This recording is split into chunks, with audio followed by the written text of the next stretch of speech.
राधा स्वामी जी।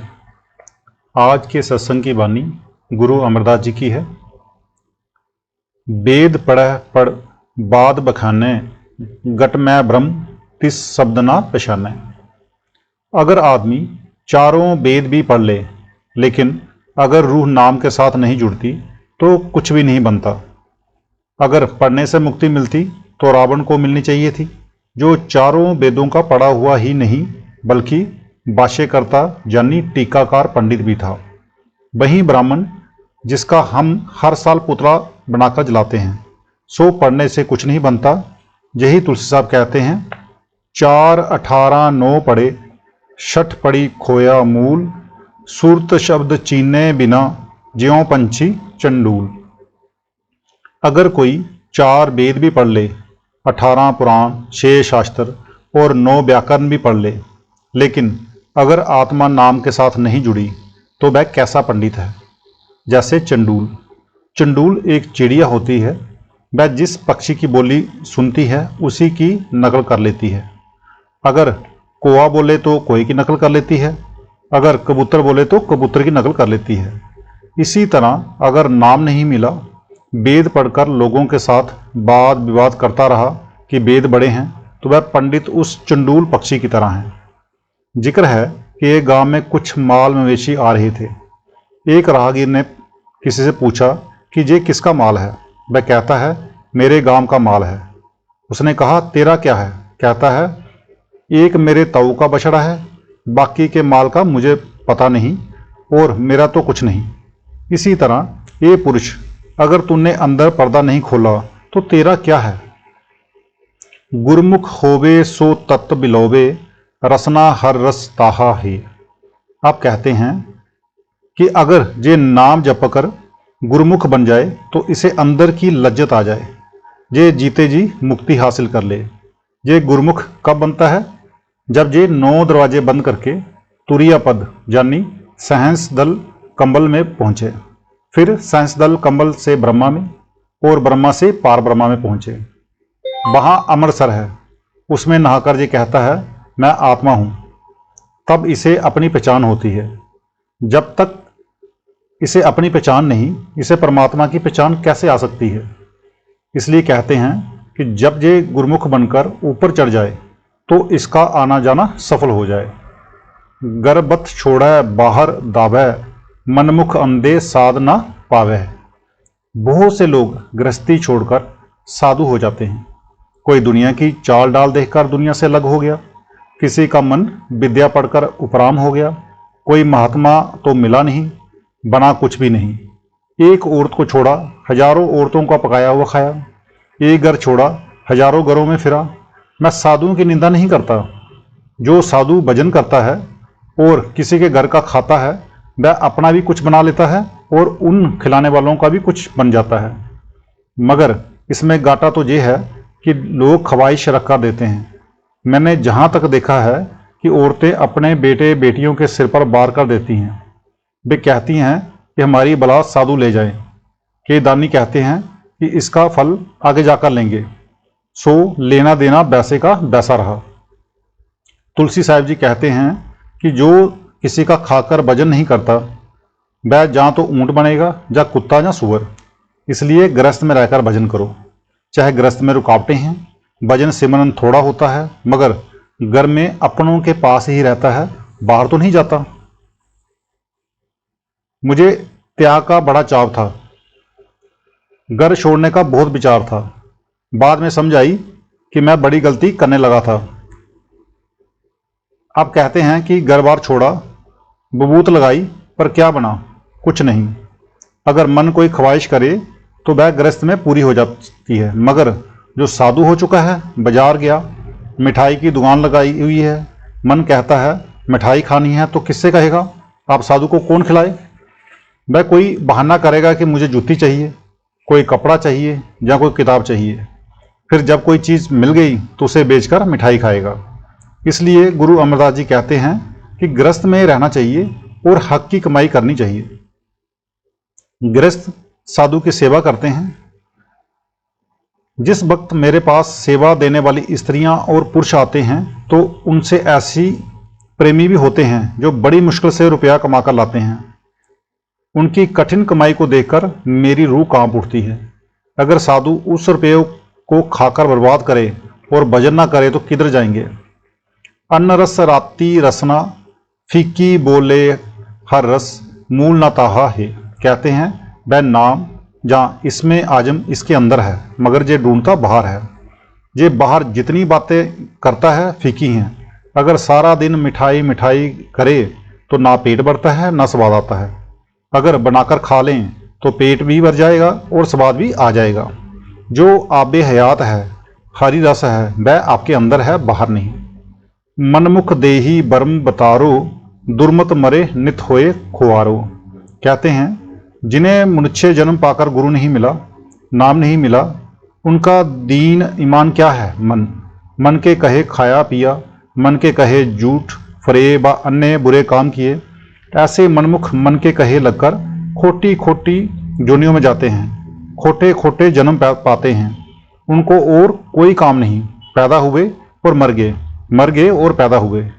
84 लाख जोनियाँ बड़ा लंबा चक्कर है। अगर एक एक जोनी एक एक साल की भी गिनी जाए तो 84 लाख साल चाहिए। जिन जोनियों में उम्र हजारों और लाखों सालों की है तो 84 लाख जोनियाँ भोगने के लिए अरबों खरबों साल चाहिए। ये देखकर रूह कांप उठती है। अगर जो मनमुख हैं वे बराबर 84 के चक्कर में आते हैं और जाते हैं। काम क्रोध मन दूजे लाइया, सुपने सुख ना ताहा है। जिन्हें नाम नहीं मिला, अंदर पर्दा नहीं खोला, मन इंद्रियों के अधीन रहे, वे जलते आए और जलते ही चले जाए। ऐसे लोगों को जागते हुए तो क्या, सपने में भी सुख नहीं। हमारी आत्मा मन के अधीन है, मन इंद्रियों के अधीन है और इंद्रियां भोगों के अधीन हैं। जो ज़्यादा भोग भोगते हैं उनके बारे में गुरु नानक साहब कहते हैं, बहु साधो दुख प्राप्त होवे, भोगो रोग सो अंत बिगोवे। हरखो सोग ना मिटी कबू, बिन बाने बरमाईदा। कि बहुत स्वादों से दुख होता है और जन्म मरण नहीं मिटता। कंचन देही शब्द बतारो, अनदिन भोग भोगे हर शिव प्यारो। अब गुरु साहब कहते हैं कि जिसका अंदर पर्दा खुल गया और आत्मा आसमानी मंजिलों पर जाकर मालिक से जुड़ गई, उसकी तो महिमा ही क्या। वह देह सोने से मिलकर सोना हो गई, वह खुद भी मुक्त हो गई और जितने जार दोस्त उसके पास आए वे भी मुक्त हो गए। जिस तरह जो मक्खी शहद के प्याले के किनारे पर जा बैठी, वह शहद भी खा गई और उड़ भी गई। इसके विपरीत जो शहद के प्याले के बीच में बैठ गई, उसके पंख लिबड़ गए, उसने शहद भी ना खाया और मर भी गई। इसी तरह जो मनमुख हैं, जिनका दीन ईमान दुनिया है, वे दुनिया में भी दुखी रहे और अपना भी कुछ ना बनाया, वे मनुष्य जन्म बर्बाद करके चले गए। इसके विपरीत जो गुरुमुख है, उन्होंने दुनिया में भी इज्जत पा ली और अपना काम भी कर लिया।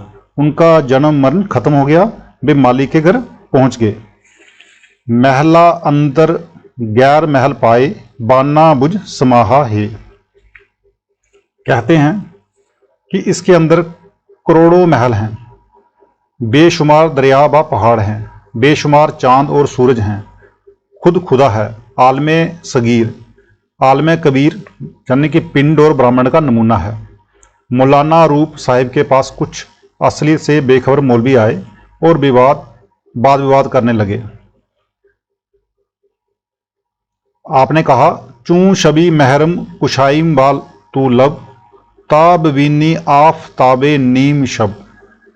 अगर आप आधी रात को सूरज देखते हो तो मेरे साथ बात करो। उन्होंने हैरान होकर पूछा, आधी रात तो सूरज कौन देखता है? आपने फरमाया, वह सूरज है जो सबके अंदर मगर सिर्फ पाक रूहें उसको देखती हैं। उसके अंदर चढ़ने पर दिन और रात में फर्क नहीं रहता। यही गुरु नानक साहब ने आधी रात के वक्त अपने पुत्रों से कहा, सूरज चढ़ा हुआ है, पर उनकी समझ में ना आया।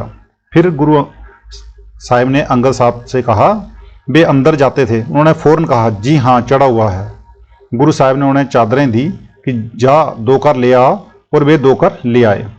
फिर मौलवियों ने मौलाना रूप से पूछा कि अंदर सूरज ही चढ़ता है या कुछ और भी है? आपने फरमाया, अंदर बेशुमार दरिया, पहाड़, जंगल हैं जिन्हें हमारा ख्याल समझ नहीं सकता। बल्कि उनका ख्याल करने से ही रूह कांप उठती है। उन्होंने फिर सवाल किया कि ये सामान किस तरह मिल सकता है।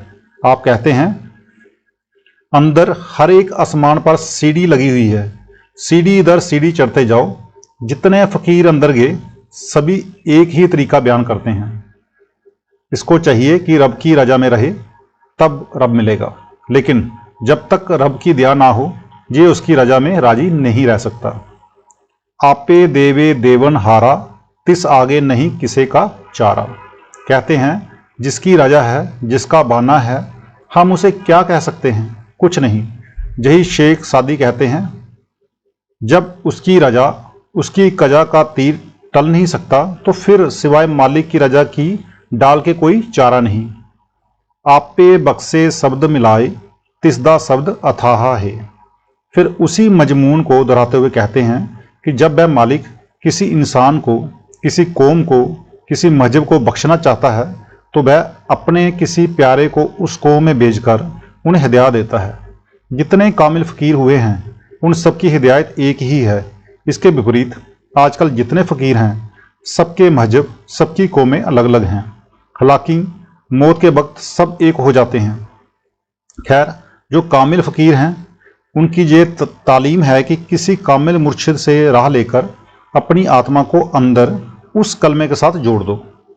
वह शरीयतों को स्पर्श नहीं करते, बल्कि कहते हैं कि अपनी अपनी कौम, अपने अपने मजहब में रहते हुए पर्दा खोल लो।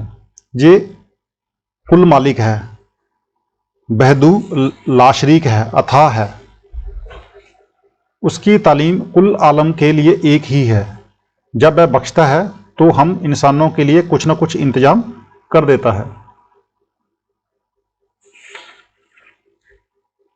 ज्यों पिंड सब है तिसकेरा, सच्चा साहिब ठाकुर मेरा, नानक गुरबानी हर पाइया, हर जप जाप समाहा है।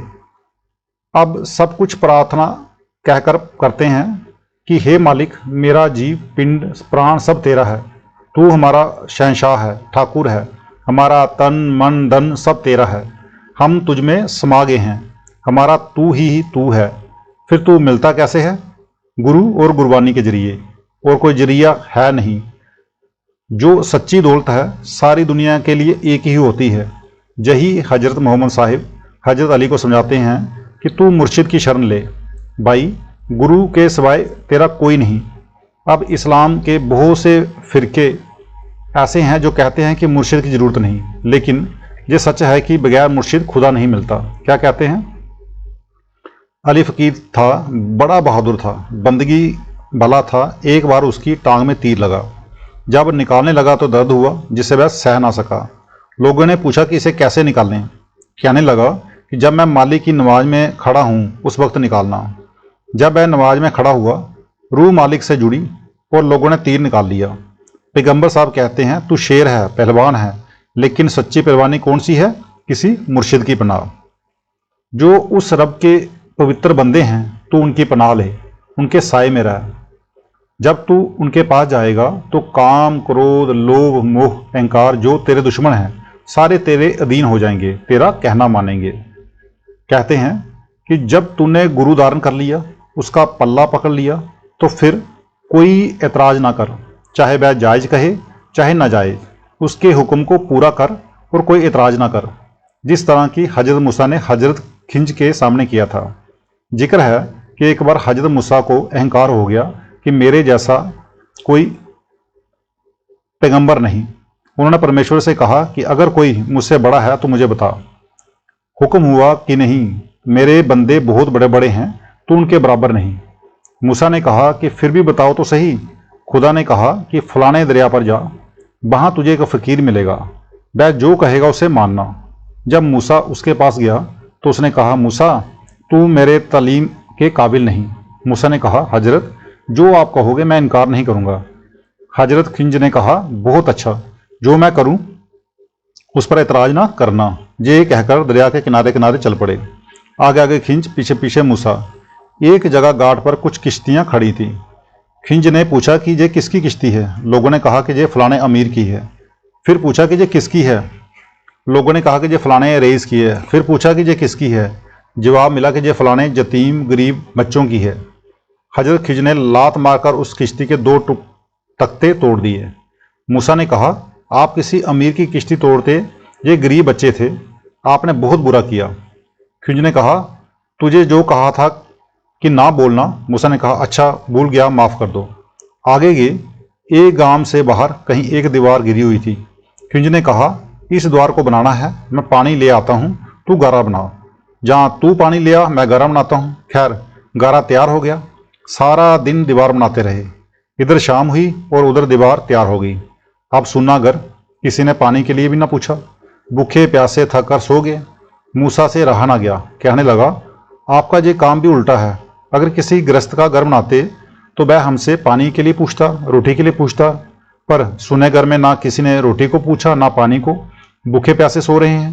खिंज ने कहा, मैंने जो कहा था कि इतराज ना करना, क्यों ना करना। मूसा ने कहा, साहिब भूल हो गया, आगे से नहीं कहूँगा।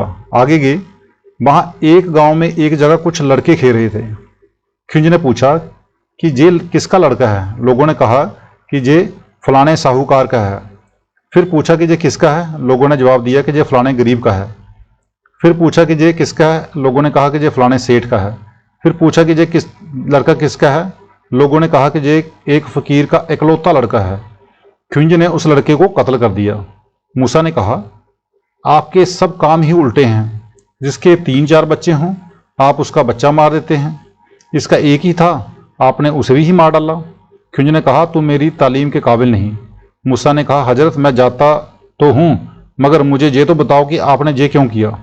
खिंज ने कहा, सुन ले, किश्ती क्यों तोड़ी थी। एक बादशाह आ रहा है, उसके साथ उसकी फौज है, वह सब किश्तियाँ उस पार ले जाएगा, सिर्फ ये टूटी हुई किश्ती छोड़ देगा।